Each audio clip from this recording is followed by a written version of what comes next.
The sun blazed like a relentless furnace in Turks and Caicos, and the locals had grown accustomed to the heat. But there was something even hotter that no one could escape: the bills from Forte's electrical company.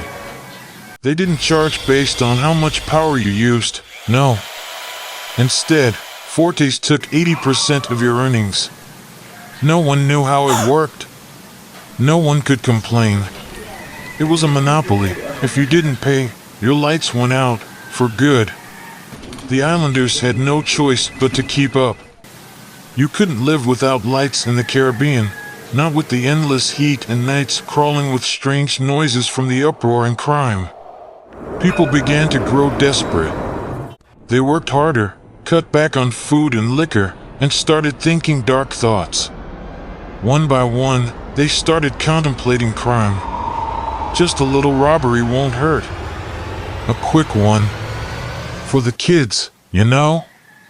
Even the elderly started eyeing the younger ones, calculating if they could quickly get away with a few stolen dollars. The locals joked darkly, maybe the only way to make it is to rob Forte's.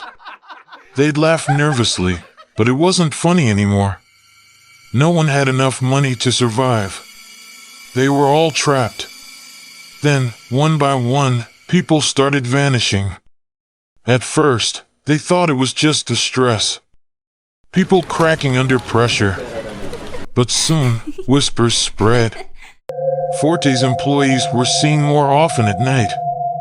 They'd stop by homes, even when the bills had been paid. Just checking on the lines, they'd say. But the lights would flicker, and the air would turn colder. A week ago, Joe, a local fisherman, made the joke of the year. Hey, maybe we should start robbing the guys who work for Forte's. They're the ones who keep jacking up the prices. The next morning, Joe's house was empty. No sign of him. No sign of a struggle. But his electricity was still on. And the bill? It was triple. The locals started to notice something unsettling. The Forte's workers were getting fat, smiling more, too wide, too often. And they started traveling more. They even had a motto: "We take trips while you all just tripping." The residents began to wonder, was Forte's taking more than their money? Were they after their souls? No one dared ask too many questions.